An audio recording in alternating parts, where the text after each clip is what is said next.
और वहीं भाजपा के जिला उपाध्यक्ष देशराज वर्मा ने कहा है कि भारत शांति प्रिय देश है और प्रधानमंत्री भी विकास पुरुष हैं, इसलिए पाकिस्तान को सबक सिखाते ही सीज फायर का ऐलान कर दिया गया।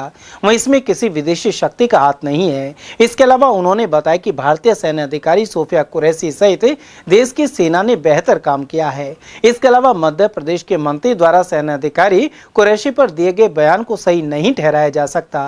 हालांकि इस बयान पर मंत्री ने माफी मांग ली है और अपने बयान को वापस ले लिया है। उपाध्यक्ष वर्मा ने यह भी कहा कि भारत किसी भी सूरत में आतंकवाद को बर्दाश्त नहीं करेगा। ऐसे में आवश्यकता पड़ने पर आगे भी सरकार आतंकवाद के खिलाफ कार्रवाई कर सकती है।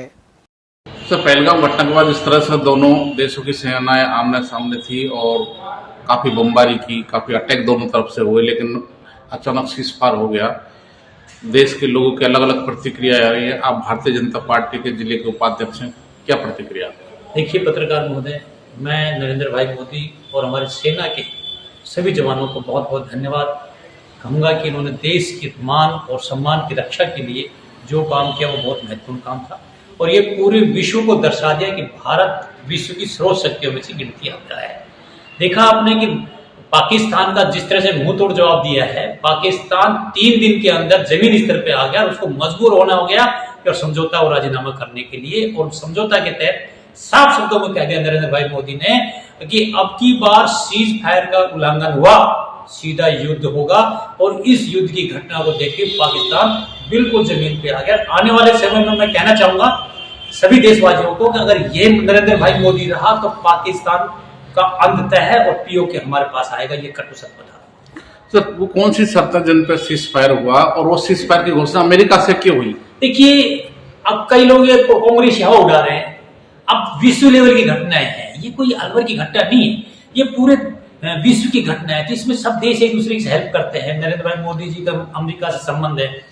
कई बार अमेरिका पे संकट आता है, नरेंद्र भाई मोदी जी उस संकट पे भी सहयोग करते हैं। पिछली बार दूसरे देशों का आक्रमण हुआ तो नरेंद्र भाई मोदी ने कहा तो सब भारत के निवासियों को अलग से देखा हुआ कि हेलीकॉप्टर या जहाज के द्वारा झंडा हाथ में दिया था तो वो कौन था? भारत का नागरिक था, उसको झंडा दिया तो वो अपने देश, उन लोगों ने भारत आके छोड़ा। तो ये समझौते के तहत होता है, सम्मान है। अगर मोदी जी ने आज उसका अमेरिका का सम्मान किया है, अमेरिका मोदी जी का सम्मान करता है, कांग्रेस ही हवा बना रहे हैं। लेकिन मैं कहना चाहूंगा कि जब दोनों महान शक्तियां एक होती तो समझौता और मान सम्मान रखना पड़ता है।